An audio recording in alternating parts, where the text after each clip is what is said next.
You are listening to Obtai Podcast.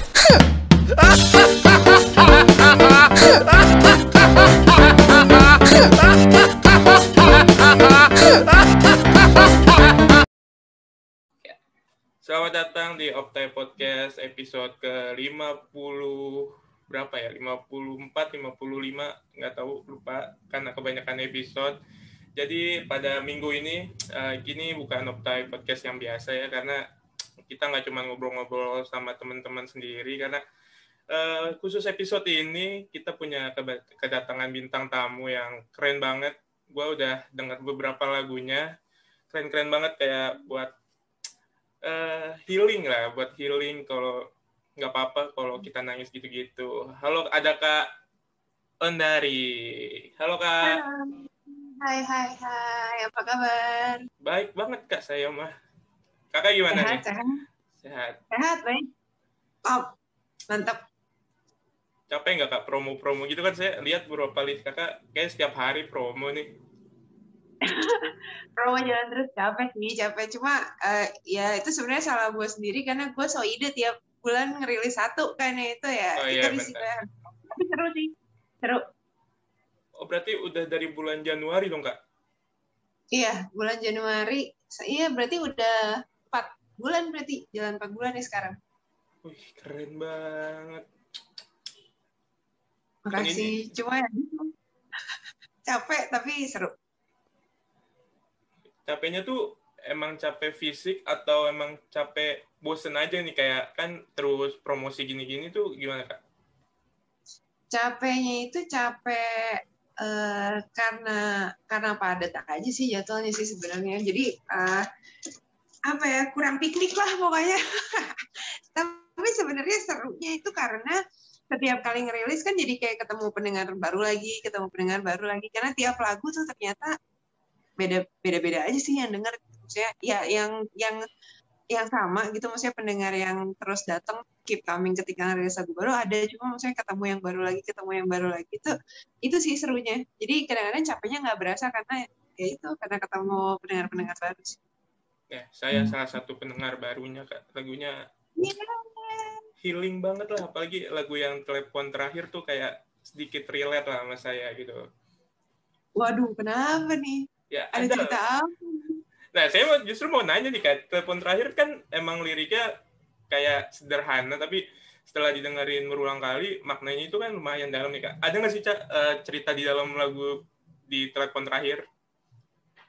Sebenarnya tuh gini, Telepon Terakhir itu pas bikin tuh pure imajinasi doang sih sebenarnya ya, awalnya banget. Jadi tuh Telepon Terakhir itu dibikin tahun lalu pas lagi awal pandemi. Itu barengan sama Tenang dan Bersabarlah, itu kira-kira di rentang waktu yang sama lah pas bikin gitu si Telepon Terakhir ini. Awalnya banget tuh itu cuma berasal dari imajinasi doang sih, maksudnya ngebayangin karena kan kemarin tuh pandemi kan banyak banget tuh yang tiba-tiba hilang gitu, tiba-tiba kehilangan keluarga lah segala macam gitu. Gimana rasanya kalau misalnya ngalamin Telepon Terakhir gitu. Sebenarnya cuma sederhana itu doang. Tapi pas pengerjaannya tuh memang ada cerita yang lumayan nonjok sih. Jadi tuh pas lagi bikin, itu gue kan gak deket ya sama bokap gue, jadi sering berantem lah karena dua-duanya tuh keras kepala gitu.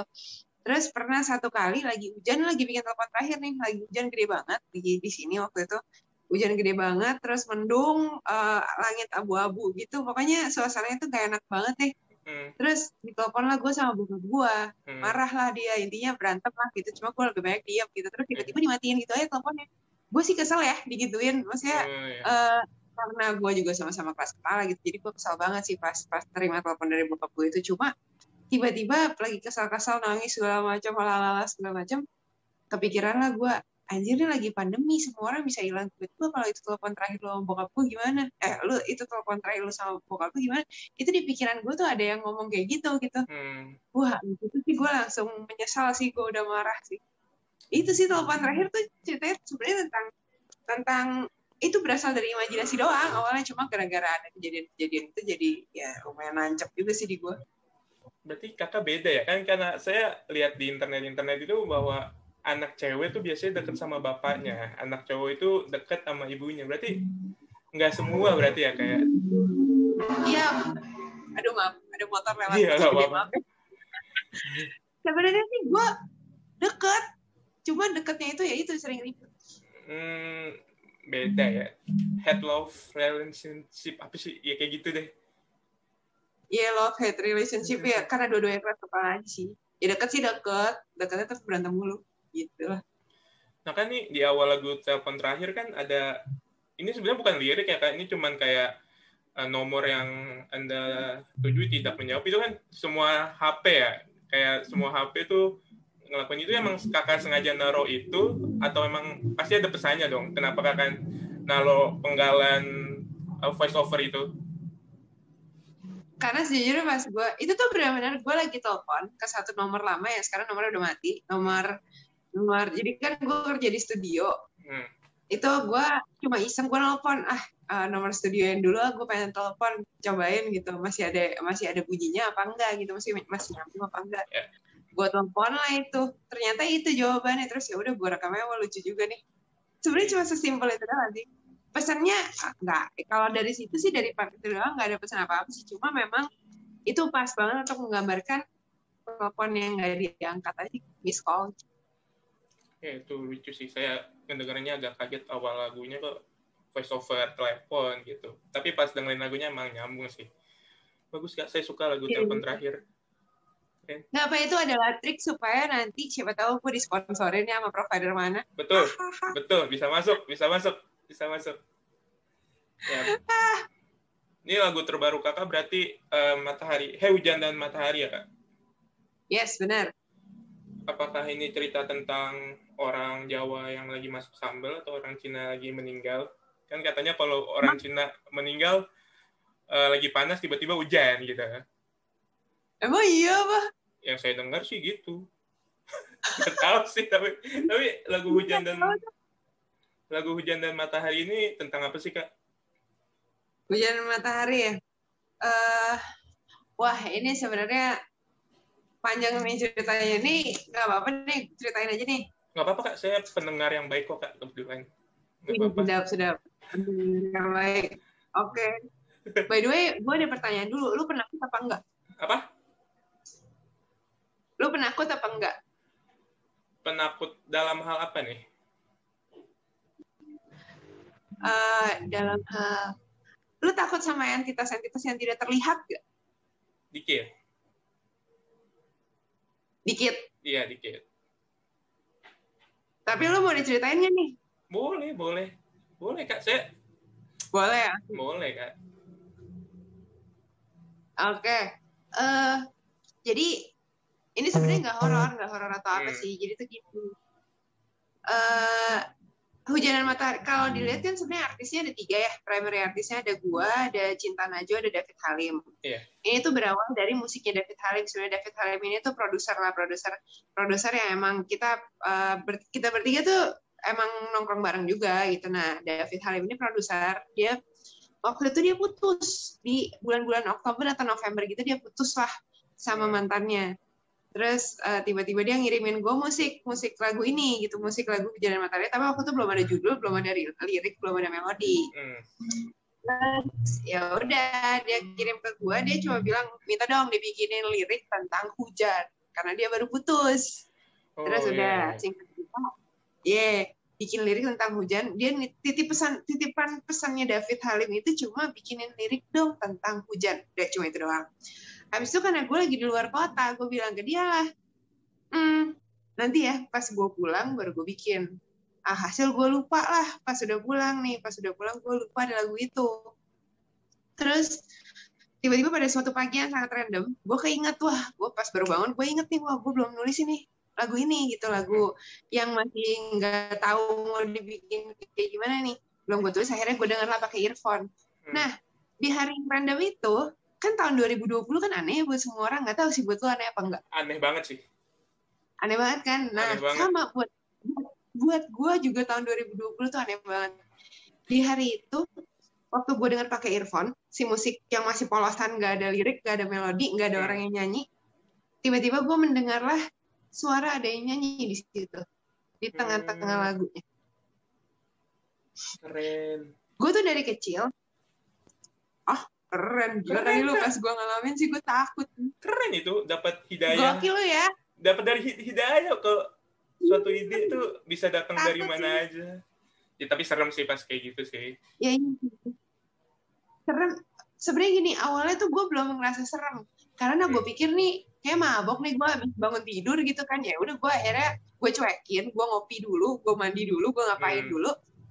Siangan gue baru mikir, ya udahlah gue cobain dengerin lagi.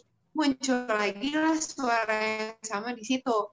Terus gue udah mulai tuh bergidik, ya bulu roma aku langsung naik semua. Mulai deh tuh di situ, gue mulai mikir-mikir nih siapa ya, ini siapa. Akhirnya gue telusurin lah. Sebenarnya dari kecil tuh gue skeptis banget sama hal yang kayak gini. Jadi dari kecil tuh bisa dibilang tuh gue percaya nggak percaya gitu. Tapi setelah gue ngalamin sendiri, akhirnya gue berpikir ya udah ini kayaknya hal yang harus gue percaya juga. Pada akhirnya gue telusurin, ternyata gue sampai manggil medium, Pak.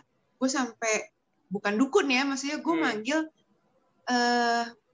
manggil orang yang gue kenal yang duluan ngalamin kayak gitu. Jadi kalau lo mau dengerin podcastnya, ada namanya podcastnya tuh Trianomalis, itu ada deh orangnya tuh, itu yang gue manggil. Terus akhirnya gue nanya lah itu siapa, terus maksudnya beneran gak sih ini yang gue alamin kayak gini. Akhirnya ya singkat cerita itu adalah pesan dari seorang ayah yang udah lama pergi gitu, maksudnya udah lama pergi meninggalkan si anak perempuannya ini.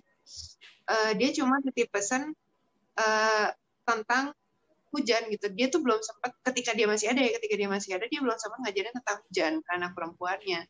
Nah, dia tuh pengen lagu ini tuh ngajarin anaknya tentang hujan, karena waktu dia masih ada, dia cuma ngajarin tentang matahari. Intinya begitu. Jadi, kontradiksi antara bapaknya cuma ngajarin matahari, belum sempat ngajarin hujan, terus itu dia mau ngasih pesannya melalui kakak gitu ya? Yes, betul sekali. Itu ada. Gue nggak tahu yang melalui gue apa enggak, tapi mungkin dia kayak lagi lewat terus gue nggak tahu deh, tiba-tiba gue kena aja gitu. Ya mungkin begitulah Pak. Bapaknya melihat nih orang kayaknya lagi butuh inspirasi lirik nih kayaknya enak nih dikasih nih. Mumpung nih pesan gue nih gitu kali Kak. Itu ada di liriknya atau gimana Kak? Kenapa? Ada di lirik lagunya. Ada, jadi yang gue dengar pertama kali banget itu tuh yang di refnya. Oh, yang tak mengapa bila hatimu sedih gitu ya, Kak? Iya, kira-kira kayak gitu sampai bridge-nya. Yang ada, yang kalau lo perhatiin cuma ada satu kata matahari di situ. Karena memang dia bilang hujan tuh bakal ada banyak, tapi matahari cuma butuh satu. Keren. Bapak-bapaknya filosofis nih pasti. Bapak-bapak filosofis, betul sekali. Boleh dinyanyiin nggak sih, Kak? Saya pengen denger langsung gitu, Kak. Aduh, part yang itu? Iya. Gue nggak tahu ya, kedengeran apa enggak ya kan? Tapi suara gue jelas nggak sih? Jelas kok. Ini part yang gue denger tuh.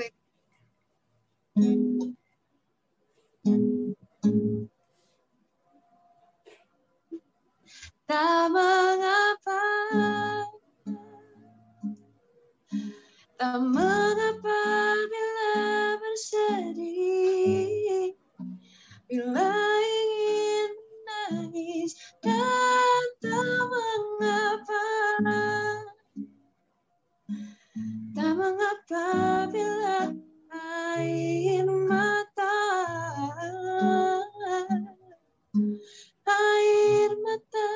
jatuh lagi. Itu dia yang gue denger. Gitu, Pak.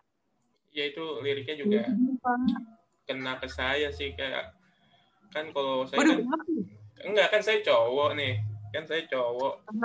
Jadi, saya tuh kalau nonton film tuh kadang-kadang keingat suasana saya sendiri pas belakang. Jadi, saya suka nangis gitu. Tapi kan di lingkungan sekarang ada namanya toxic masculinity ya. Jadi cowok nggak boleh nangis, cowok nggak boleh galau gitu-gitu. Jadi dengerin pas iya sih, maksudnya banyak. Iya banyak yang cuma gitu. Maksud gua gila lu kalau nggak nangis, maksudnya lu dibolehin nangis gitu, badan lu bisa nangis ya, kenapa enggak sih? Maksudnya mau lu cewek kan, mau lu cowok ya apa enggak sih? Gue sih nggak tahu ya, gue yang gue.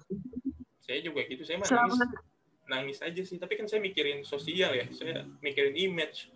Jadi kalau Nah, buat lovers yang mau dengerin cerita lengkapnya, bisa langsung ke Obrolan Santai Podcast on Spotify.